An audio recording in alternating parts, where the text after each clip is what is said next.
Hello and welcome to Flashback Podcade, the show where we take a trip down memory lane to revisit the moments, the music, and the culture that shaped us. I'm your host, Koletta. And I'm your co-host, Kolm. It's great to be with you all again. Today, we are dusting off our acid-wash jeans and teasing our hair up high because we're going back to a place that for many of us was the absolute center of the universe in the 1980s. Oh, I know where this is going. We're talking about the shopping mall. That's right. The glorious, sprawling, neon-lit cathedral of consumerism and teenage social life, the 80s shopping mall. I can almost smell the food court now. Me too. This is such a great topic. It wasn't just a place to shop. It was a destination, an experience. It really was. So let's start there. Kolm, what is your first, most powerful memory when you think about walking into a mall back in, say, 1985?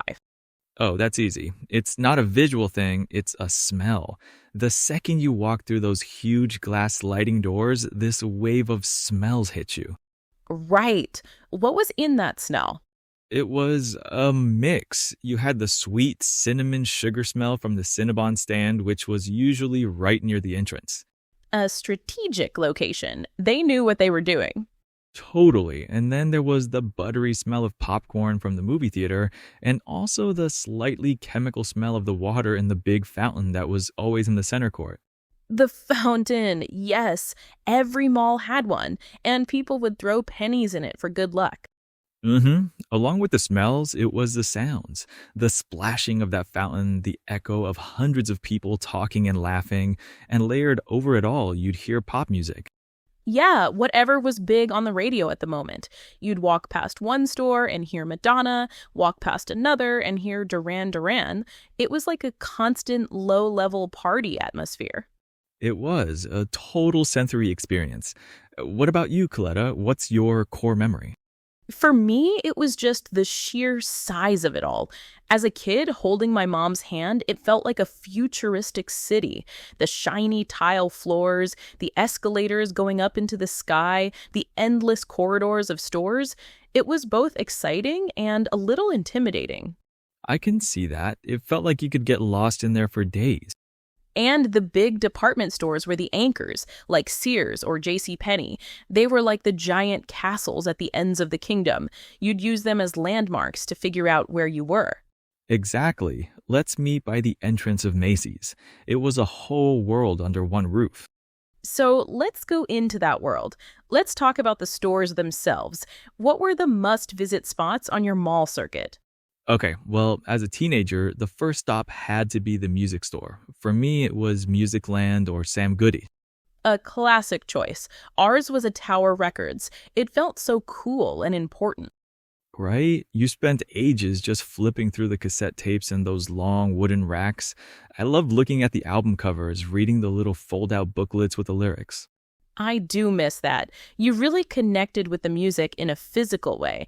I remember buying my first cassette single. It was Bon Jovi's Livin' on a Prayer. Oh my gosh, a cassette single, yes! They came in a little cardboard sleeve. That's a deep-cut memory. It cost like $2. It felt like a huge deal. Okay, so after the music store, where to next? Well, you had to check out the clothing stores. Places like the Limited and Express were huge. That's where you'd get the trendy stuff. The oversized sweaters, the stirrup pants. Stirrup pants. Wow, I had completely blocked those from my memory. And Benetton, with all those sweaters and every color of the rainbow stacked up to the ceiling. It was so bright and optimistic. For guys, it was places like Chess King or Merry-Go-Round. They sold all the cool, slightly ridiculous fashion, like parachute pants. Oh yes, Merry-Go-Round. I'd forgotten that one. And what about the bookstore? Every mall had a Walden Books or a B. Dalton. And don't forget the shoe stores. Places like Kinney Shoes or Foot Locker. Getting a new pair of Nike high tops or Reebok pumps was a huge deal. Reebok pumps. That was the ultimate status symbol in my school. If you had those, you were a king, and you had to pump them up right before you went to play basketball at recess. Speaking of iconic stores, we can't forget the toy stores. Every mall had a KB Toys, and it was a magical place for kids. And Spencer's Gifts, the store every teenager wanted to go into but was a little scared to. Right, with the lava lamps and the weird posters and all the joke gifts in the back, it was like a rite of passage to go in there with your friends and giggle at everything. But let's be real, there was one place that was more important than any of the stores we've mentioned. I know exactly what you're going to say. The arcade. The video arcade, it was magical. It really was. It was always in the darkest, loudest corner of the mall. You'd step through the entrance and just be hit by this wall of electronic noise, all the beeps and zaps and explosions from dozens of games going at once. And it was so dark inside, lit only by the screens of the games, it felt like a secret club. Totally. I would get my weekly allowance, which was maybe $5, and I'd change it all into quarters. Those quarters would be gone in an hour playing Donkey Kong or Miss Pac-Man. I was more of a skee ball person myself. I was always trying to save up the tickets for one of the big prizes on the wall, which I never got, of course. Nobody ever got the giant stuffed animal. You'd end up with a plastic spider ring and some bubble gum. Always. But it was so much fun, and it was a place to see who was really good at playing. There was always that one kid who could play for an hour on a single quarter. Yes, everyone would crowd around their machine to watch them play. It was like watching a pro athlete. Okay, so after spending all our money at the arcade, there's only one place left to go. The food court. The glorious, wonderful food court. It was the best. It felt like you had food from all over the world in one place, even if it was just the American version of it. Right. You could get a giant slice of pizza from Sbarro, or a taco, or some Chinese food. What was your go-to food court meal? I think I usually went for the hot dog on a stick. It just felt like funfair food. That and an Orange Julius. The Orange Julius is the quintessential mall drink. I have no idea what was actually in it, but it was delicious. That frothy, orangey flavor. It really was. And the best part was getting your food and then trying to find a table where all your friends could sit. The food court was the main social hub. You'd just sit there for an hour, eating and people watching. The best people watching on the planet. You'd see all the different fashion trends walk by, all the different high school cliques. It was like a live-action teen movie. You know, that really gets to the heart of what the mall was all about, because a lot of the time, shopping was secondary. Oh, completely. The real reason to go, especially as a teenager, was just to hang out. It was the social network before we had a social network.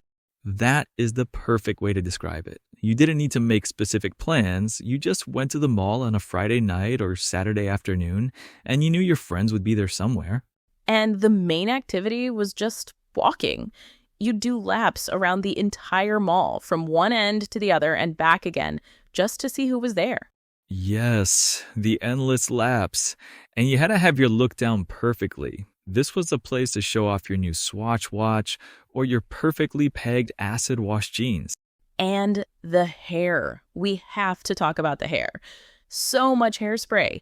It's amazing there was any ozone layer left. For girls, it was the big bangs, teased up and sprayed into a perfect, crunchy wave. And for guys, it was the mullet, or maybe the spiky new wave look. It was a very specific look. And then, of course, the other big mall activity was going to the movies. The mall multiplex was the place to see all the big 80s blockbusters. Seeing a movie like E.T. or Back to the Future or The Breakfast Club at the mall was a peak 80s experience. It was. You'd buy your ticket, get that huge popcorn with the liquid butter-flavored topping. Which was questionable, but you had to have it. And then you'd come out of the dark theater back into the bright lights of the mall and talk about the movie for an hour. It was a complete social event. It really was. And you know, looking back, it felt so safe. Our parents could drop us off for hours and not worry. It was a self-contained world where we could have a little bit of independence. That's a great point. It was a safe space to be a teenager, to figure out your social world away from the direct supervision of adults. A very unique cultural phenomenon. It's so strange to think about how much that has all changed. Malls are so different today, if they even exist at all. So many of them are empty or have been torn down. It's true. The rise of online shopping completely changed the game. It's obviously more convenient to just click a button and have something delivered. For sure, but you lose the entire experience. You lose that sense of community and discovery. You don't hang out on a website for an afternoon with your friends. Exactly. There's no people watching, no fountain, no shared experience of seeing a movie together. It's a much more isolated way of living and shopping. I honestly miss it. I have such fond memories of those days. It was a really special time and place. Me too.